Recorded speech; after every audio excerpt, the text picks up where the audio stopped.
Hey, you look a lot like that Avatar girl. I wonder what happened to her. I don't know. Hello everyone, this is Ninja Girl Sakura here, and today is of course Friday, October 3rd. And you know what that means?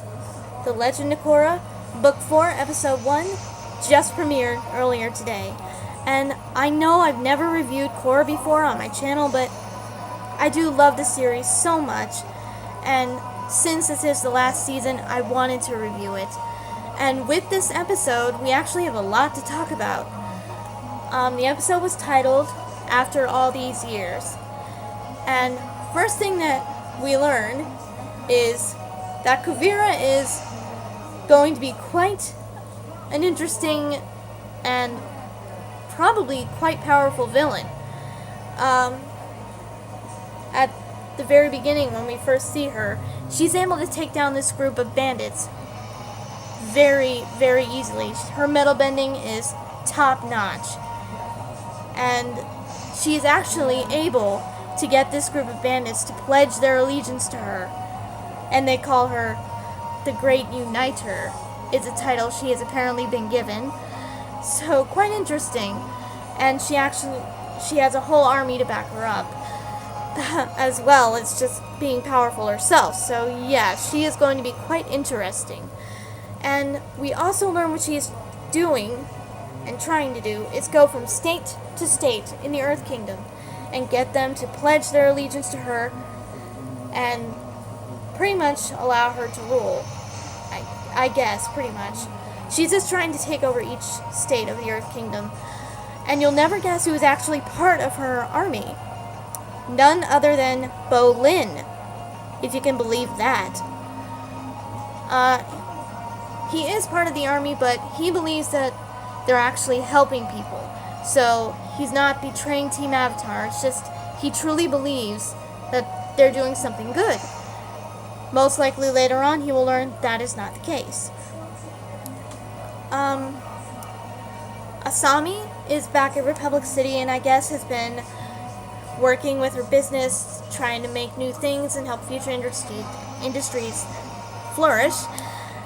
And apparently she's been successful. She now sports a low ponytail in her hair, which looks nice. Mako is now the bodyguard of the new Earth Prince, Prince Wu. He's actually the great-nephew of the late Earth Queen, and he is, of course, set to take the throne. He's been in exile at Republic City until the time is right for him to take the throne. And Mako hates the job. So, and I can't blame him, because Prince Wu is very stuck up and selfish, honestly. He's basically like a prince that Jasmine would hate from Aladdin. That's the best example I can give. So, yeah. He's a very pampered, stuck-up kind of person. We also get to see Tenzin and his family, and thank God, Jinora, her hair has grown back, some of it. She still keeps the front of it shaved so you can see her airbending tattoos that, of course, show she is an airbending master. Kind of like how Yang Chen, the first airbending avatar that we know of, like her hair was. So yeah, that's good.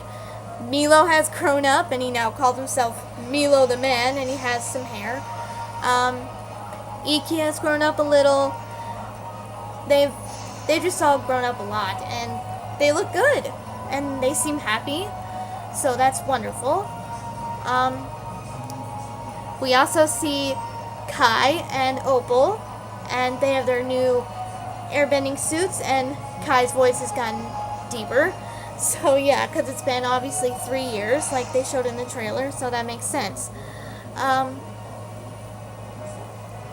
It's amazing to see how much everyone's changed. In the episode, we actually do learn that Bolin and Opal are officially a couple, and him being a part of Kuvira's army has kind of put them at odds with each other, as well as the fact that it's a long-distance relationship. So yeah, And also, Kai and Jinora are in a relationship, but their relationship is apparently going well, so that's good. But yeah, Jinora and Bolin actually get to see each other again in this episode, if only it were for a better reason. The reason is because they happen to be at the same place where Kuvira and her army arrives to try and take this Earth Kingdom state over. And Kuvira goes to the governor of this state and says, I will help your people and get them food and all the supplies they need, but you have to sign this, pledging your allegiance to me. I'll still let you be governor and keep your seat of power, but I will supervise. Now, the governor, he knows that something's not right with her, he's heard things, and does not want to do it. But, with the kind of lie, saying that being the people need help, we'll give you 24 hours to think about it and see if you change your mind, basically. Because the people do actually need help, and it happens to be a convenient way of staying to try and force him into what she wants, basically. That's what I can guess, anyway. So, yeah, that happens, and Kai and Opal, knowing that the people need help, decide that, okay, since we don't want to side with Kuvira, what we can do is take our Sky Bison, I forget what Kai named his Sky Bison, but take the Sky Bison that they have with them, go get food, and just bring it back. And they go to do that, and things are going okay, but then they are suddenly attacked by bandits, and the food is taken, gone. I think Kuvira sent them, but we don't know officially yet. It's just a theory. Most likely.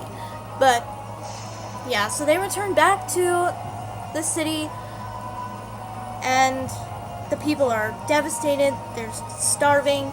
So the governor gives in to what Kuvira wants.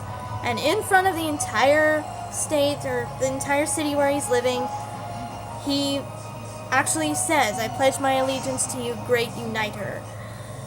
So, yeah.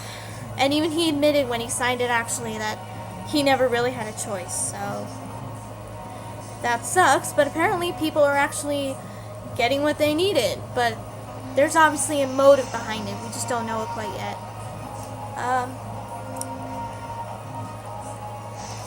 As for Korra, we don't actually see her till the very end of the episode.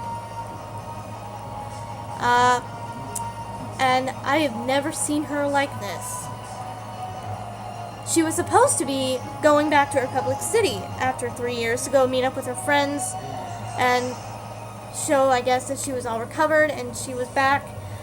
But when a Water Tribe ship arrives, it's no one but Korra's father, Tonrak, who says that, well, Korra left the Southern Water Tribe 6 months ago, and she said she was already here.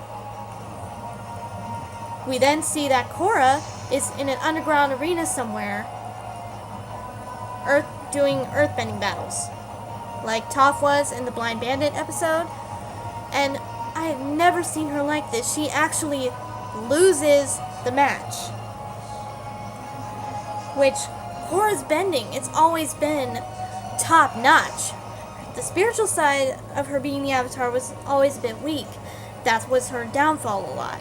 It's gotten better, but her bending was always really good. And she actually loses this earthbending match. And I've never seen her like that. She's beat up with a black eye. She just seems so upset and depressed. And at the very end, the manager of the arena pays her even though she didn't win. He gives her some money, and he comments, "Oh, you look like the Avatar girl. Wonder what happened to her." And Korra says, "I don't know," and walks away. And I have never seen her like that. She's so lost after what happened with Zahir. She must feel like she's not needed. She's just sad.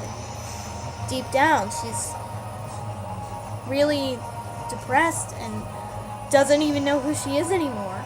And it's like she's running away from her title as the Avatar by hiding out. So, I've never seen her like that. But I hope she bounces back fast, because we're going to meet her. And I want to see this Korra that you see on the screen. This kick-butt girl that I know she is.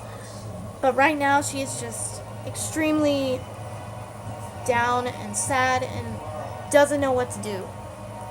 So yeah. But that was the episode. I enjoyed it, but I wanted to see a lot more of Korra. Hopefully next week we do see more of her and we get to see her journey from when she left to hopefully her coming back. But that probably won't be the next episode. That's too much to go over. They'll probably span that over a couple episodes, but we'll probably see when she left and what was going on in her head. With the one clip we saw, we know she was having horrible nightmares, so yeah. But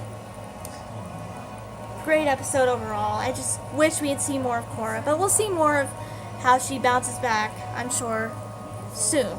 So yeah. I hope you enjoyed this review, and watch the episode on Nick.com or the Nickelodeon app if you have not yet. And until next Friday, when the next Korra episode premieres, I will see you guys later.